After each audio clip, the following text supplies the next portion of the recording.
The Agenda with Steve Paikin is made possible through generous philanthropic contributions from viewers like you. Thank you for supporting TVO's journalism. With the brutal and unprovoked invasion of Ukraine, there is war in Europe. And how countries and alliances around the globe react could reshape the international order. We'll map that out tonight. Then, Nam Kiwanuka finds out why this has been a deadly winter for those here without adequate housing. It's Wednesday, March 2nd, and that's next on the agenda.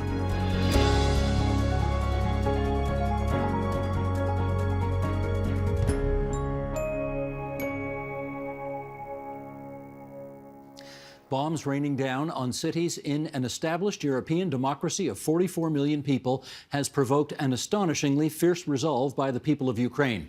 It's also testing the post-Cold War era alignments around the world as never before.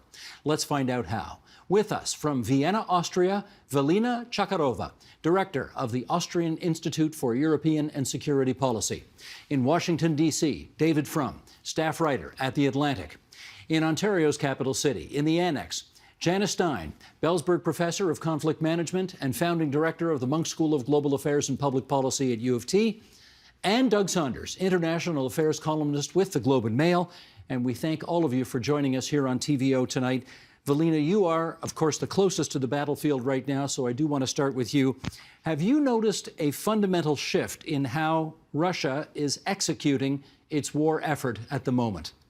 Well, first and foremost, let me be very clear that almost nobody had expected a full-fledged war being launched by Russia against Ukraine, an unprovoked war.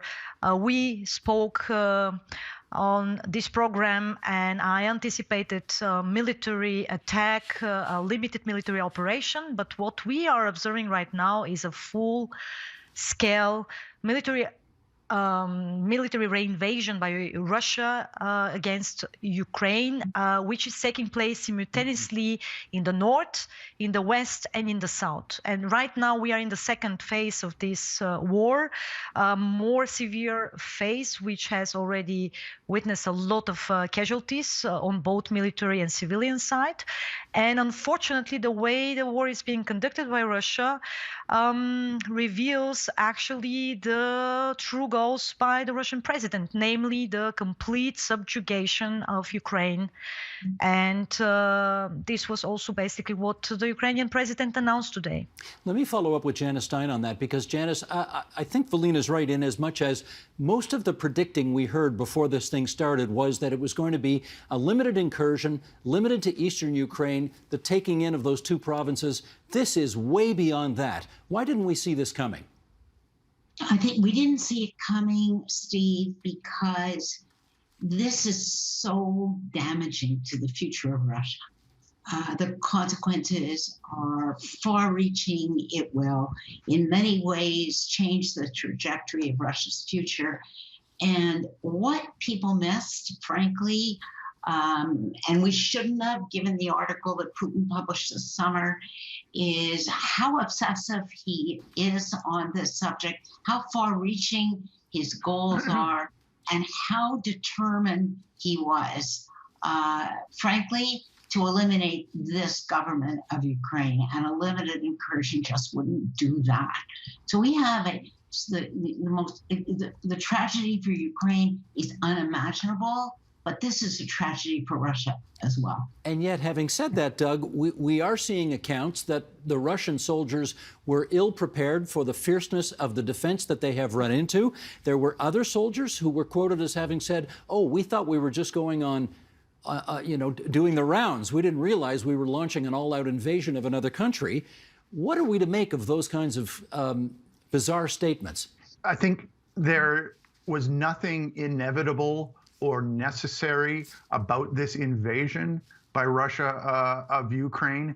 The fact that the soldiers and even many of the officers who were massed at the borders of Ukraine in Russia and Belarus in advance of this did not know that they were going to be conducting a full invasion and takeover of a sovereign country indicates that. And we need to be careful to realize that Vladimir Putin's justifications for this that he listed repeatedly over the last year and on the day of the invasion don't make sense. The idea that there is a threat to Russia from NATO's existence in Central Europe or Ukraine's desire to join the European Union don't make any sense at all. The only logic behind it is a desire not to have an independent country next door to Russia. And I think that took even the military officers by surprise and is causing them to react in confused ways. All right, David, I wanted you to have a chance to hear all of those comments and then react to how you would characterize the Western response to this appalling invasion of Ukraine's sovereignty. What do you think? Well, I have been focusing my work on exactly that, the financial and economic response in Western capitals. And I'll just give you a sense of the speed and power of what has happened.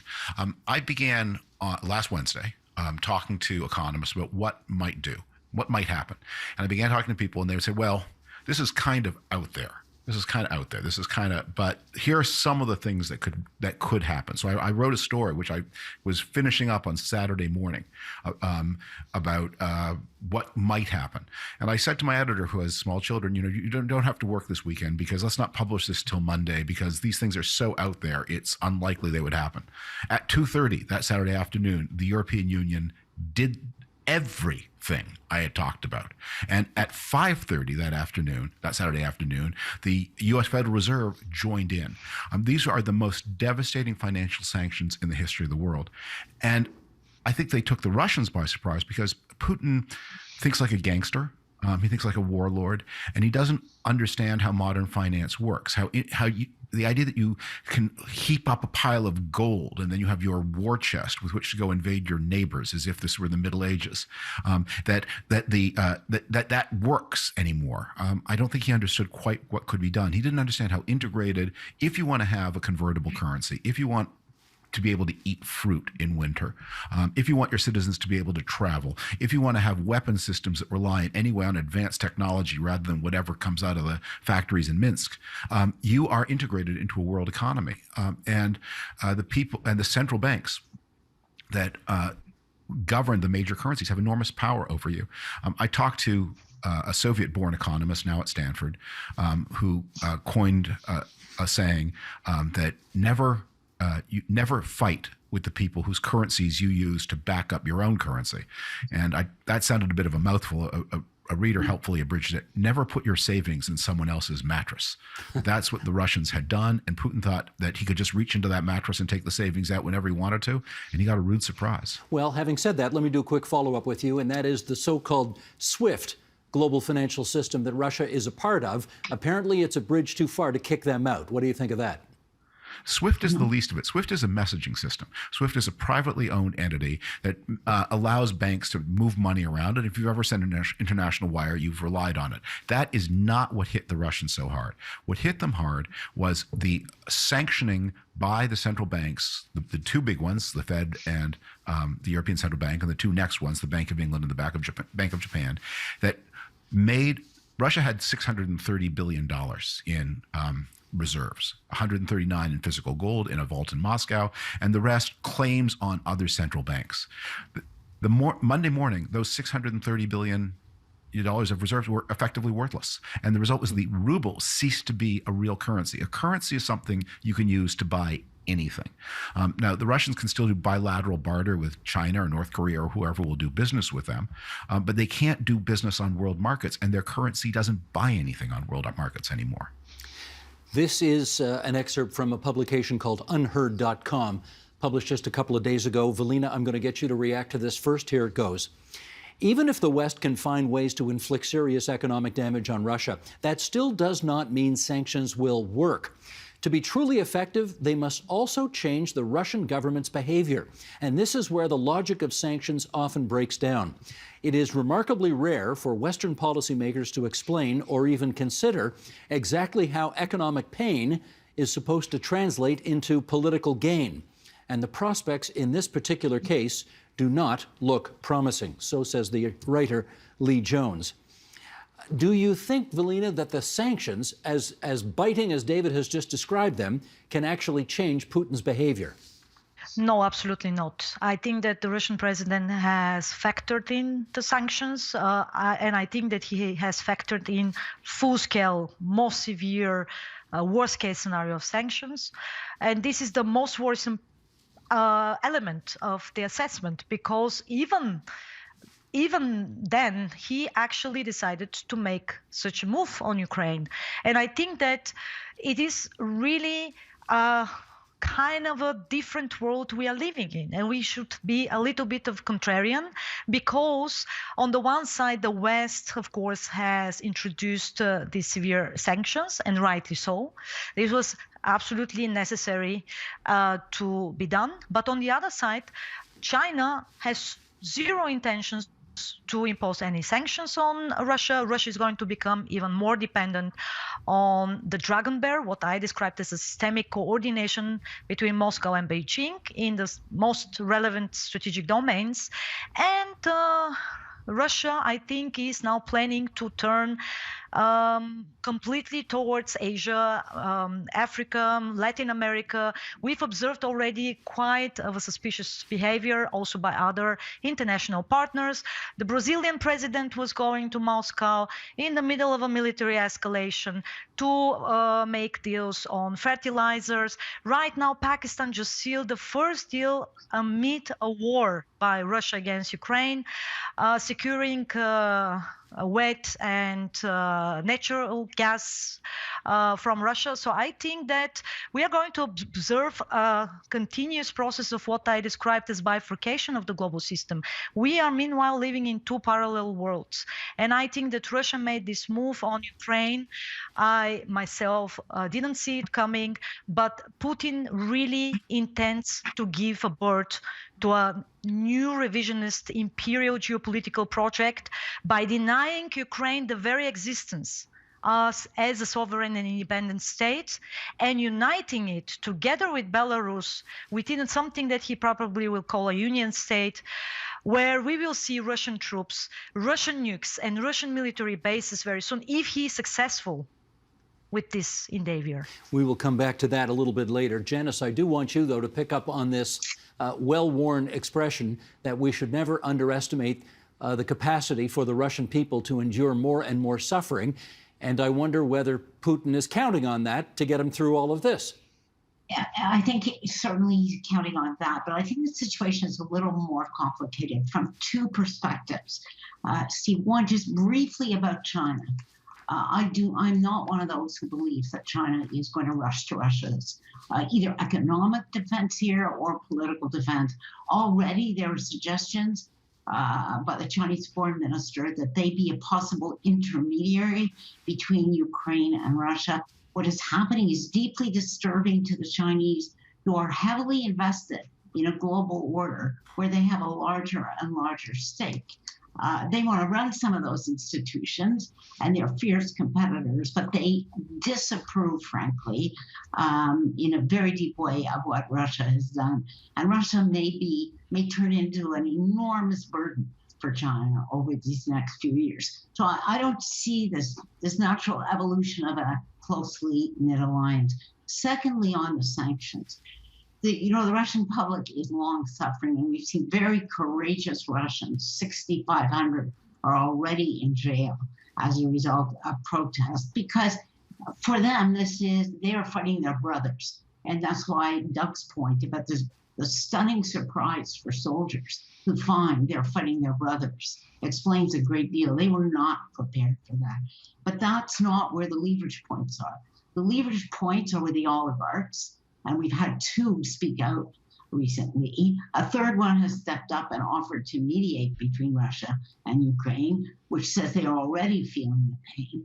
And the real action, and Putin showed us this, is with the generals and the senior security officials. In those televised theatrical productions, staged productions, he made them own this invasion. He effectively asked every one of them to declare their support. When the going gets really tough, either economically or even on the ground, because, and one final point here, Yes, Russia may do a deal with Pakistan, but Russia, like every other advanced economy, needs high technology imports. There is a total freeze now on technology exports to the Russian economy.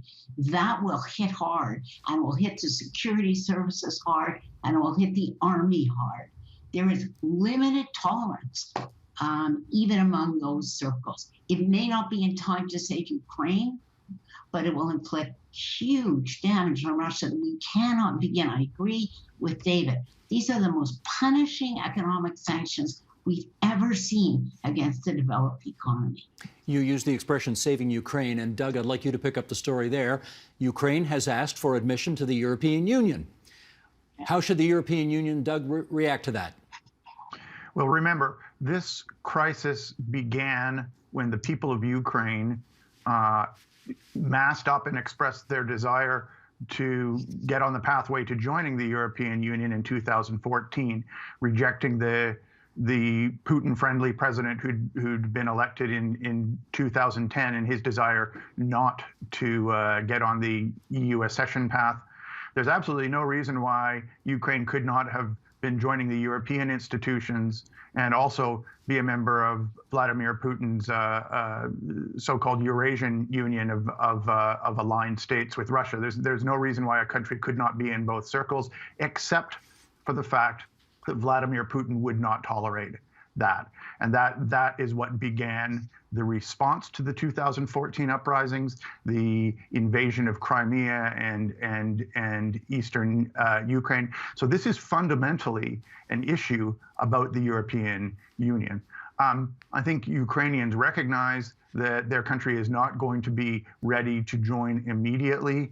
It doesn't have the economic and institutional stuff together to do it. But the signals we've been getting from Brussels about allowing Ukraine to get on the accession path immediately are a strong sign of support. And I believe that they offer what you could call a carrot as well as the stick of sanctions. We need to accompany economic punishments of Russia with positive inducements to Ukraine and also to Russia. We need off-ramps to these things. On the issue of sanctions, I should say we need to look at the example of what we did with Iran on the single issue of nuclear research. We created a regime, the JCPOA, which didn't just impose sanctions and economic punishments, but create an off-ramp for the end of sanctions and punishments if conditions were met. That's not going to drive Putin out of power or make him stop invading Ukraine, but it means that the pain being suffered by the Russian middle class, who will be the predominant people suffering from sanctions and cut off from SWIFT networks and so on. I mean, so many Russian business people depend on the SWIFT banking network to run their businesses. So many middle-class Russians have their mortgages with Western banks using SWIFT transactions and that sort of thing. People need to know that the pain they're feeling is not a punishment of them by the West, but is a result of the actions by their leader. And if sanctions can cause the population and maybe even senior figures to turn against that leader, Vladimir Putin, then they're successful. They're a very blunt instrument, so there does need to be a lot of good messaging and a lot of off-ramps available. David, can I get you to react to that notion that we need to offer Russia some off-ramps just in case? Russia was offered so many off-ramps before the shooting started, and after this comes to whatever end it is, we'll need to find ways to give Russia aid and help and to reconstruct. But at this point, this is not the time for off-ramps. The state is in the hands of someone who's driving past every off-ramp. No, this is the time for a more decisive result. I agree with the piece you quoted about the limited ability of sanctions to change behavior. And if these economic sanctions, devastating as they are, were all that was being done, Russia could impose enough repression and suffering on its own people to win the war on the battlefield. But they are not all that is happening. We've all seen those images of Russian convoys from the air coming from American satellites. Russia has air superiority, but Ukraine has space superiority. Every piece of equipment that the Russians have is visible to the Ukrainians night and day. That's not true in reverse. And if, by the way, some of Ukraine's friends start jamming when they have superior cyber capabilities. We don't know whether Russia is seeing anything at all. Russia has, however much equipment they have a finite number of tanks. The Ukrainians have an infinite number of Javelin missiles. They have borders open with NATO countries. Russia is starting an insurgency with a country that has not only defense in depth, but defense in depth with the depth being NATO countries, Poland and Romania, who are deeply emotionally committed to the Ukrainian cause and where Russia cannot respond. We're hearing about the morale of Russian soldiers. However little they are paid, their pay has become that much more worthless since Monday. They're basically fighting for no pay at all. And I don't know whether these are authentic images, but we've seen lots of images of Russian soldiers eating rations that are dated to 2015. So just the weight of economic power behind the Ukrainian cause. It's not that, again, that with the sanctions, with that's not enough to turn on the battlefield. But the real question is, how long does this not enormously large Russian army, how long does it remain an effective fighting force? I'm sure there are units that are very committed, and there are people who have committed atrocities that mean that they have no escape.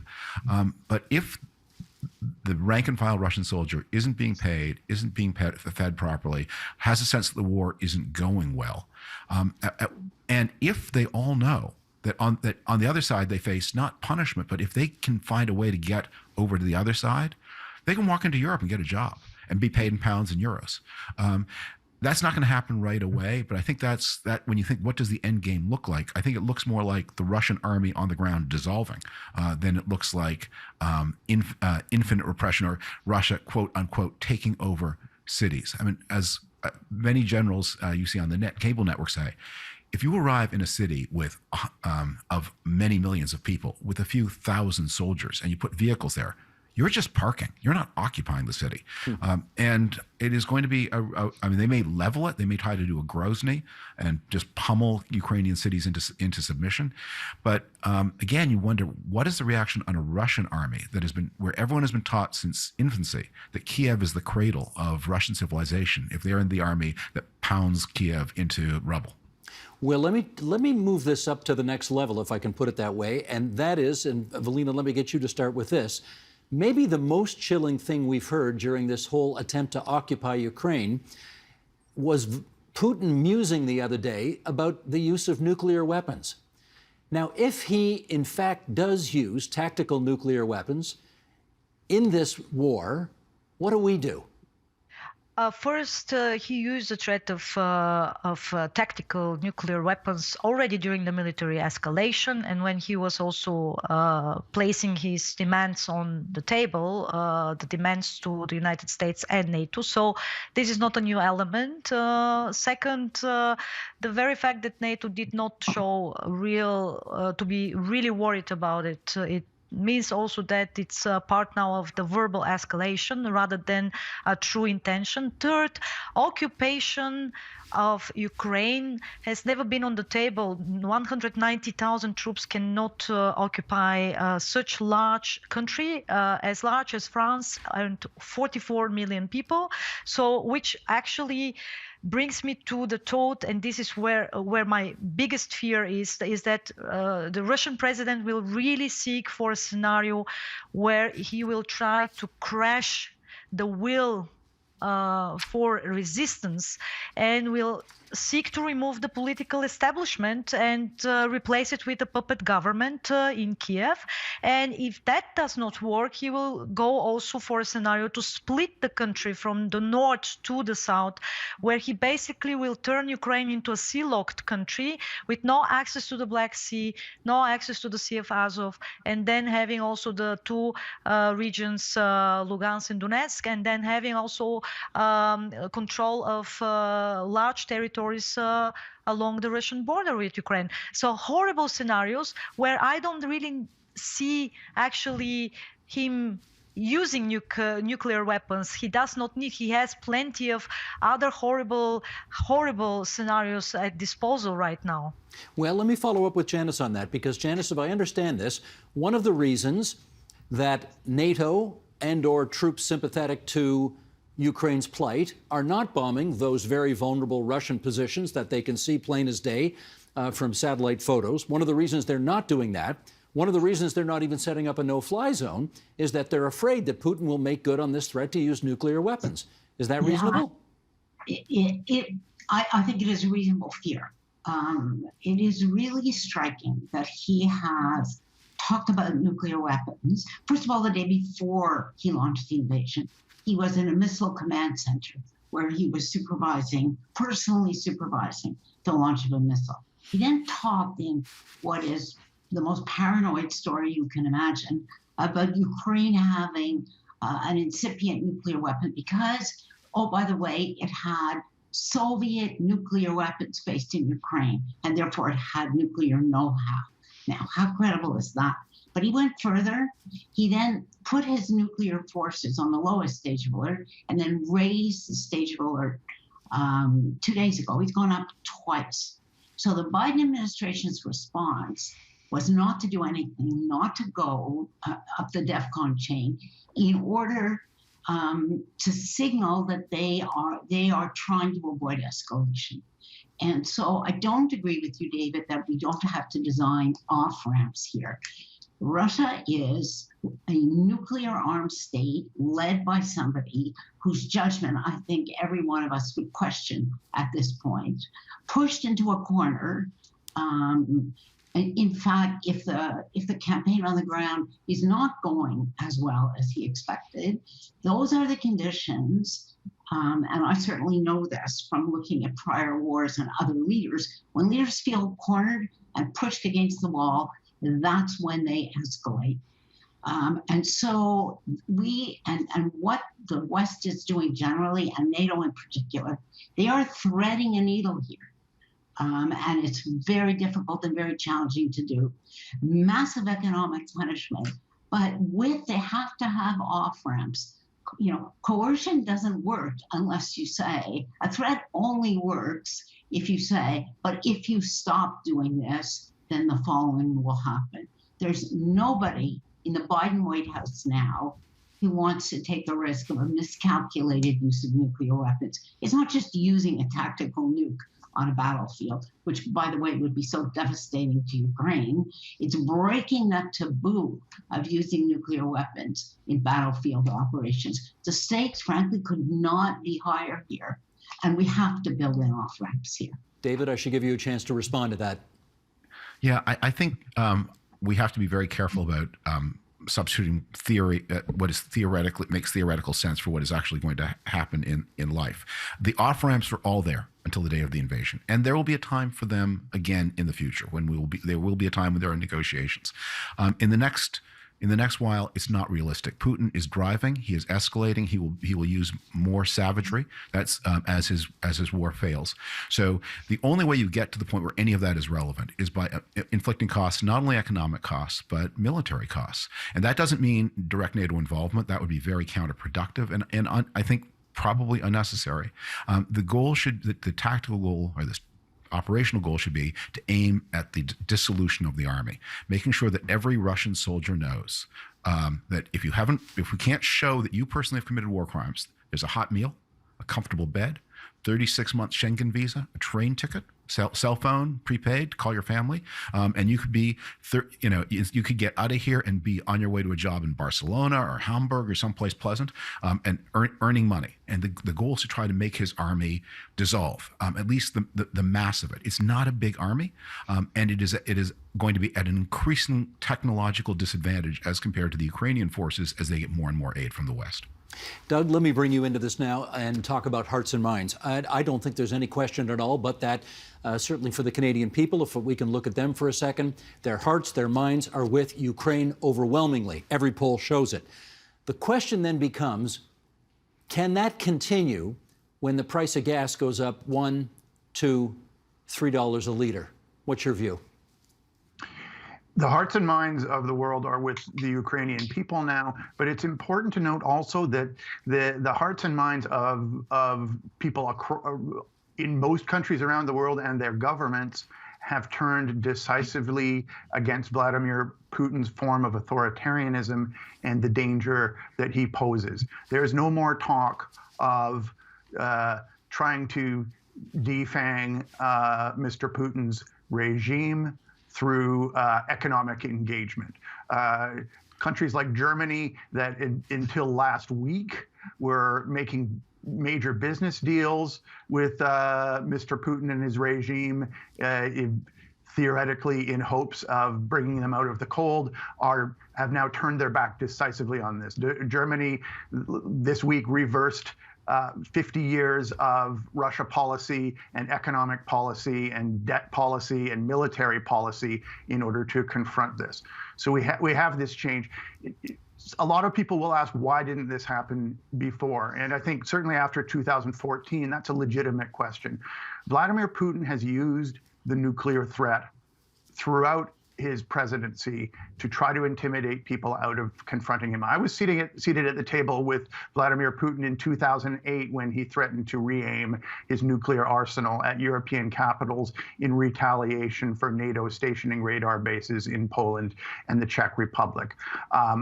That did cause NATO to step back and keep its fingers off. So we've been playing to his tune, you could say, for quite some time in increasingly remote hopes that we'll be able to turn him around. That's now over. That's not going to come back. I was very pleased, as David points out, to see Joe Biden responding to his latest nuclear threat, not by counter-escalating, but by de-escalating, by saying we're not going to do this. There's not going to be a NATO war with Russia over Ukraine. That would have been equally true, I suspect, if Ukraine had joined NATO a decade ago. We would have still had no desire to have a direct military confrontation with a Russia led by an unstable figure like this, but we also at the same time would have a crisis involving the NATO treaty. So, as others have said, Vladimir Putin has succeeded during the last week in uniting the democratic world in a way that he has never done before. Somebody recently said Europe is not just more united with the Ukrainians and against Putin than it has been in years. It's more united in general now than it has been in years. This has caused the democracies of North America and Europe to come together in a unified policy, both militarily and in terms of economic and trade relations, in a way that hasn't happened during our lifetime. No, so true yeah, enough. It's hearts and minds in a much larger sense. True enough, but I do want to get back to this price of gas question because I can't speak for other countries, but I know I hear a lot of Canadians a lot of times complaining about the price of gas. And David, I did note that you put on Twitter the other day that the best thing anybody could do right now in Canada is to explain to their neighbors why paying higher gas prices is actually okay. Play it out for us. What do you mean? Well, prices will go up. Russia is a major exporter of oil and of natural gas, and both Russia and Ukraine are major food exporters as well. So there's going to be a shock. We also need to understand the shock is going to be relatively limited. Gas, in the sense of gasoline, Russia's impact on world markets is not going to be so enormously large. The big pain is going to be the price of natural gas, the heating fuel that they sell into European markets. And North America, which is sitting on top of a lot of natural gas, is going to have to develop more ways to liquefy that gas and ship it into world markets, but that's not going to happen anytime soon. So it's going to be a painful season for European consumers of heating fuel, and their governments will have to help them. I think that the shock at the gas pump, the gasoline pump, it's going to be real, but it's not going to be so severe. I think the thing I am most worried about is what this is going to do to the price of food. Ukraine and Russia are both major exporters of grain and of various kinds of cooking oils. Again, Canadians will notice it at the supermarket. But for poorer countries, it's going to be much more than just, a blow at the checkout counter. It really can mean very important differences to people's standards of living. The largest importer of wheat in the world is Egypt.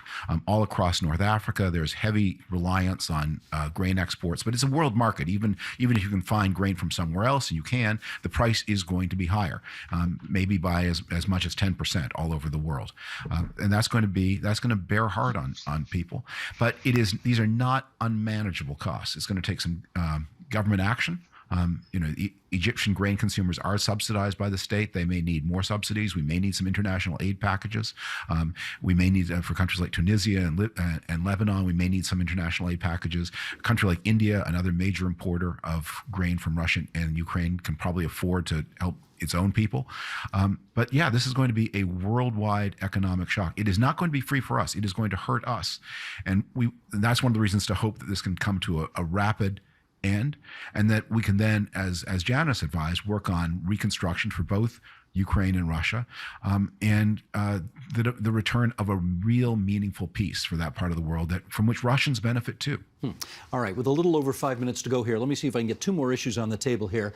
And Velina, let me ask this question to you. I got an email from a viewer just today who said, come on, I won't use the epithet that he used to describe me, but he said the United States would not stand for Russia making itself feel at home in Mexico, so why should we not expect the Russians to object to their adversaries, quote unquote, making themselves feel at home in Ukraine? What's the answer to that argument?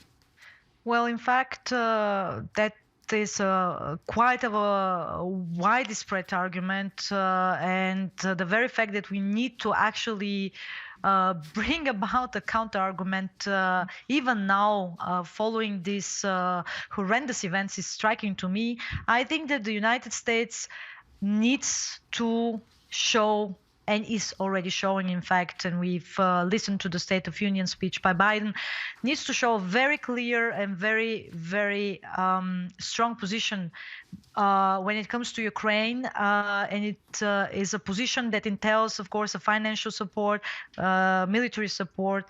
Of course, here the big problem is that United States cannot get militarily involved in Ukraine, and so does NATO. And this is something that the Russian president factored in. In a sense, of course, if NATO gets involved in this conflict, Putin will have a bonus point. Putin will argue, you see, this is why I made the move on Ukraine.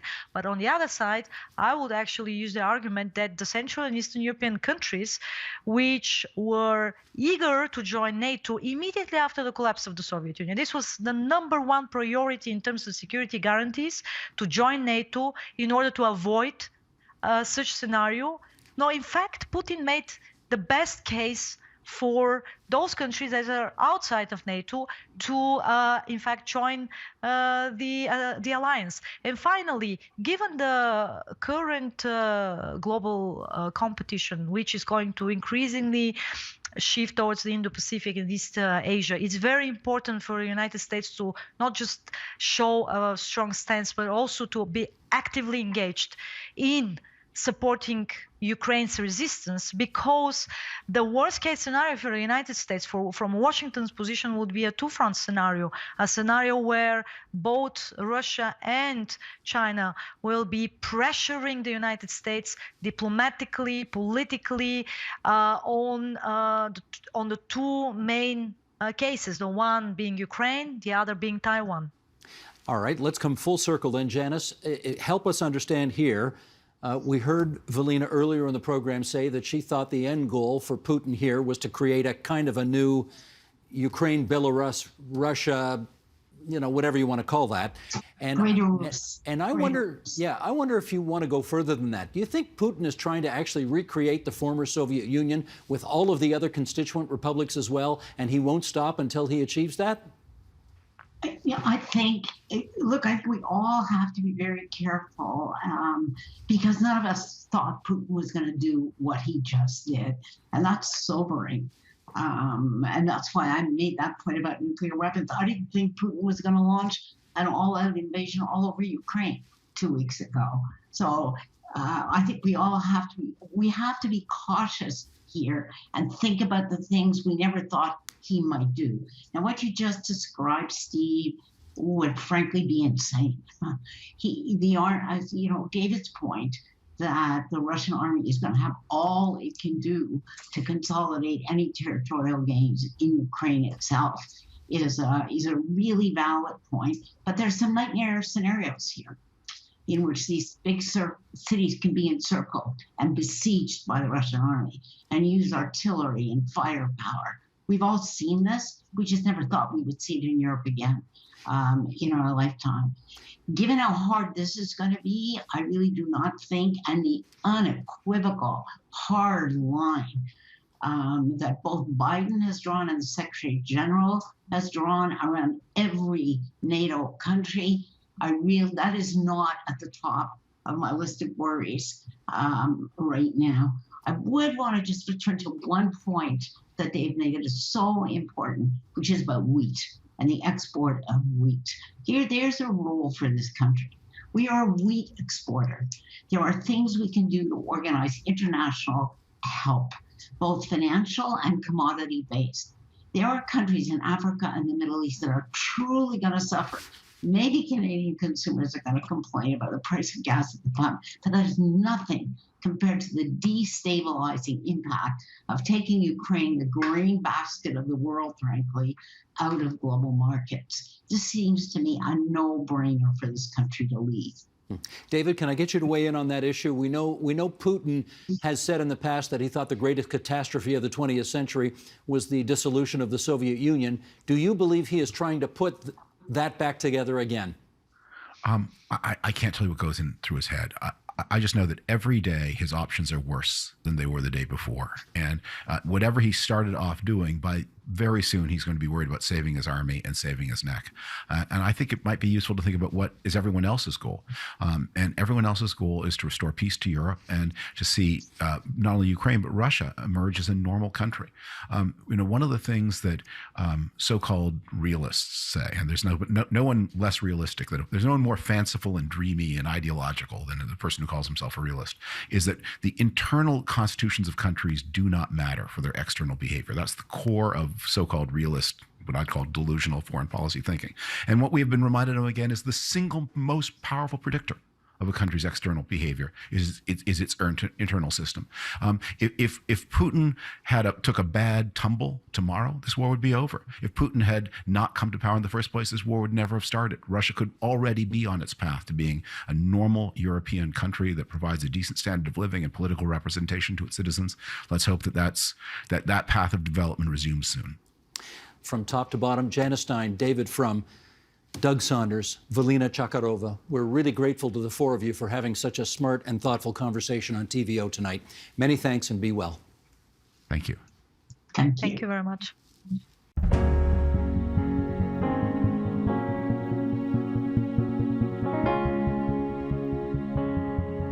In much of Ontario, it's been a very cold winter. And for people without adequate housing, it's been a tough and at times a deadly period navigating the season and the pandemic. With us now for more in Midtown of Ontario's capital city, AJ Withers, advocate with the Shelter and Housing Justice Network and an adjunct professor of social work at York University. Welcome. Hi. Thank you so much for being on the show. We know this winter has been brutal. We've had record-setting temperatures. Why are people still dying from the cold in one of the richest jurisdictions in the world? Well, the primary reason is that there isn't the political will to put in the housing and the real social policy that's needed to change things. Social assistance rates are incredibly low, and the province has a policy called Housing First, which until you've been unhoused for 6 months, you really aren't getting any kind of sufficient supports to be able to become housed, which means that people are having to undergo the brutalities of living on the streets or in the shelter systems for months before they're able to get access to something like a housing allowance. And it's really shameful, and it means that people are dying. And at the same time, this Housing First policy means that resources are being diverted from shelter systems into supportive housing that's designed for people who have been unhoused for 6 months. 6 months is a very long time. And yes, we're heading into the springtime. But for someone who is out in the cold right now, this winter must have been one of the most challenging times ever. Do we know how many unhoused people have died in the winter this past season? No, we don't. So in Ontario, the numbers aren't tracked. of how many unhoused people die or how many people die from cold. And it really comes down to we count what we think is important. And the Ontario government doesn't think that unhoused people's lives are important. In Toronto, the number of unhoused people who die is counted, but the number of deaths from cold isn't counted. It's counted as other. So we don't know how many people have died, and the number of people in Toronto is really underestimated because hospitals don't report, EMS doesn't report, so it's really difficult to track. This year, we've lost 3 people to cold and 1 to hypothermia that we know of, but that's just through the networks of frontline workers and advocates sharing what they know. That's really the best that we have in Toronto and in every community. And Toronto counts the number of people, and I'm not familiar with any other community that does. I know this past winter, hospital workers or frontline workers were trying to raise the alarm in how many unhoused people were accessing services in hospitals. If we are not tracking these numbers, then how can we actually put money behind to solve this issue? That's a really good question. So, and the tracking of the numbers isn't a new issue. The coroner was told to start tracking them in 1986 after the death of Drina Joubert, who froze to death in 1985. There was a coroner's inquest. So it's not something that's news to the coroner or the province that this is something that needs to happen. We know that we need a massive influx in both housing and the shelter system. So while we don't have the exact numbers, it's not rocket science to know that we're losing people all of the time. The Homeless Memorial has started adding double digits of people onto the Homeless Memorial monthly, and that's something that's really new and is really tragic. So we shouldn't be, as the community, left to try and calculate these things. But again, I think it is a matter of political will, of simply not even wanting to know how bad the problem is, to not have to actually address it. We know that a lot of people who are on the streets end up in Toronto because Toronto is a place that, it's very busy. Maybe people can access help easier in the city. Besides Toronto, where is the biggest community of unhoused people? Well, that really fluctuates. I believe that it's Ottawa. So right now, it's really difficult to tell because the pandemic has resulted in the way that communities sort of track and report the number of unhoused people being very disrupted. So there's something called a Streets Needs Assessment that is supposed to be done every couple of years, but some cities haven't done it or haven't reported their results. So we know that in Toronto, we've seen a massive increase in the number of people that are chronically homeless. And it went from 50% of the population, so that's the people that are unhoused for 6 months or more, from 50% of the population to 75% of the population, which is 1,500 people. But we don't have that data for most other cities. We have it for Windsor, also went from 50% to 75%. But because of the pandemic, cities haven't reported or haven't counted. So we're really behind in knowing how bad the situation is, aside from knowing that things are much more visible and we assume much worse in most municipalities across the province. It's a little, I'm just trying to think that if you're in this situation where you don't have a place to live, and it seems as if the numbers are not being tracked, how does a person within that community see themselves in how other people value their existence? So I think that most folks that I've talked to, the issue isn't whether or not you get counted once a year in what is a methodologically problematic survey. The issue is whether or not people recognize your existence on a day-to-day basis.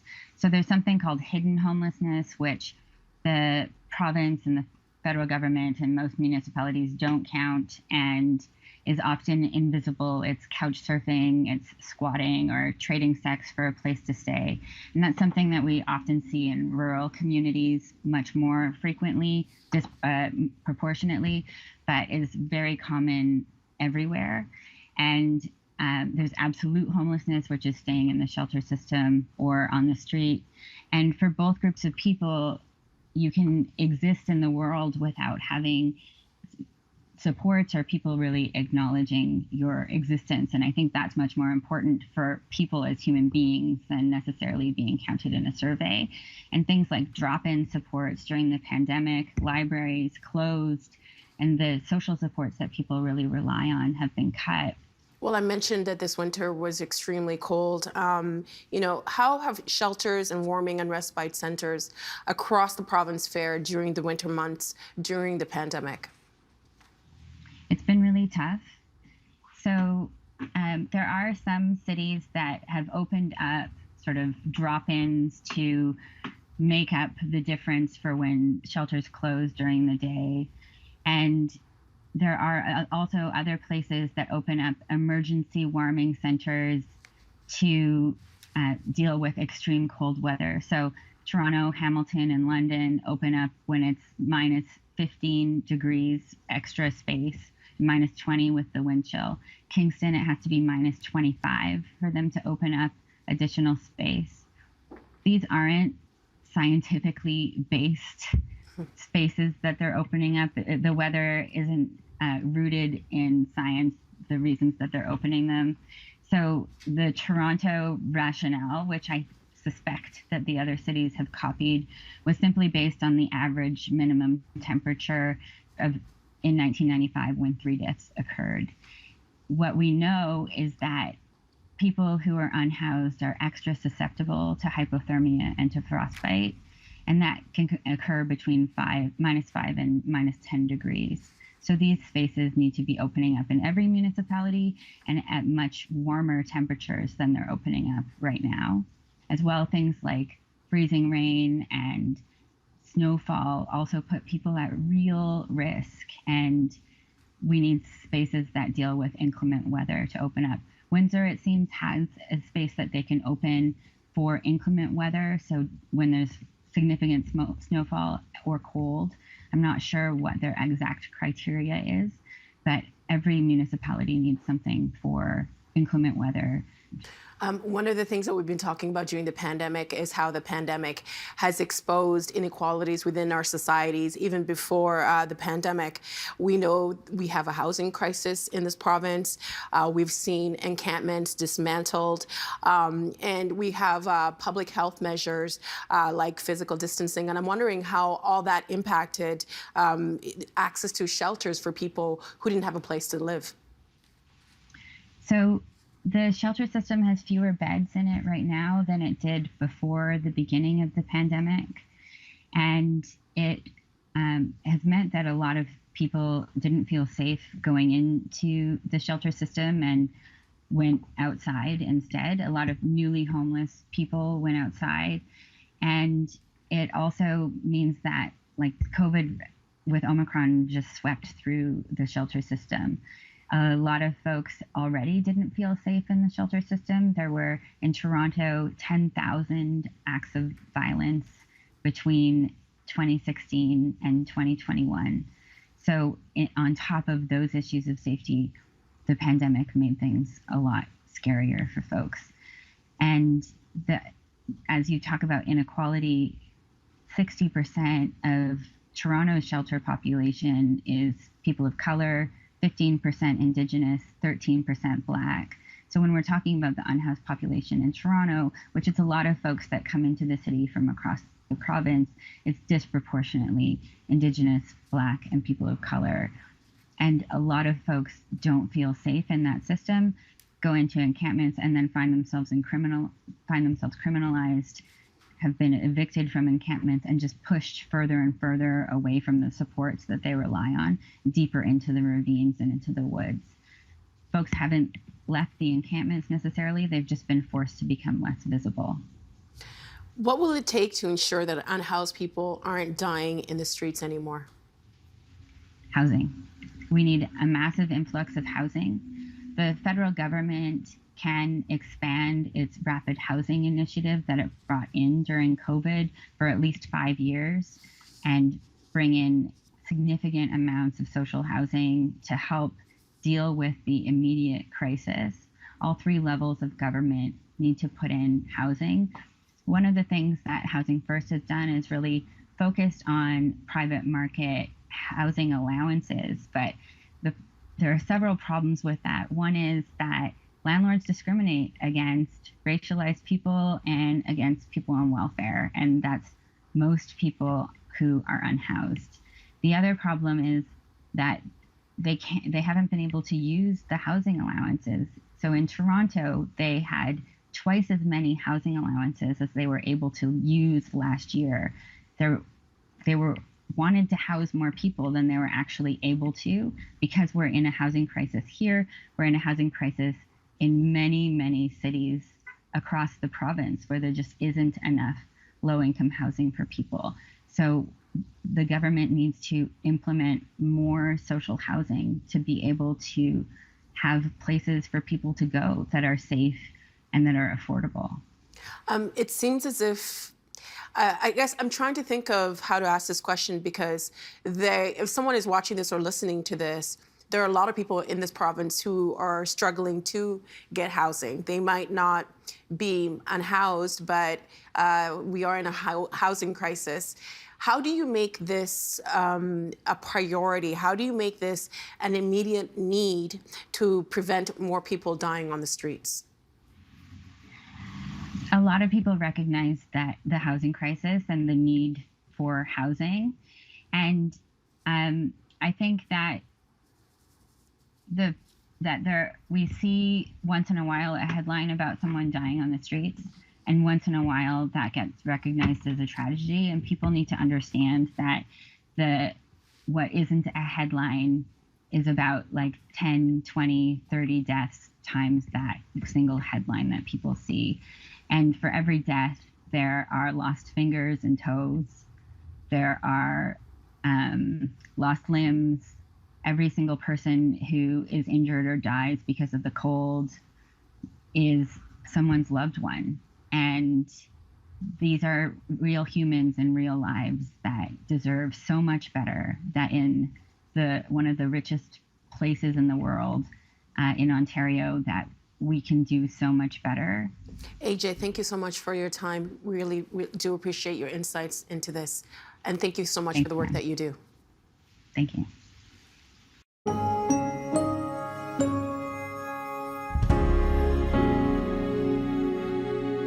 And that is the agenda for Wednesday, March the 2nd, 2022. After the so-called siege of Ottawa, have words such as freedom taken on a new connotation for you? Tomorrow, we'll explore the rhetoric of this COVID era. I'm Steve Paikin. Thanks for watching TVO, for joining us online at tvo.org, and we'll see you again tomorrow. The Agenda with Steve Paikin is made possible through generous philanthropic contributions from viewers like you. Thank you for supporting TVO's journalism.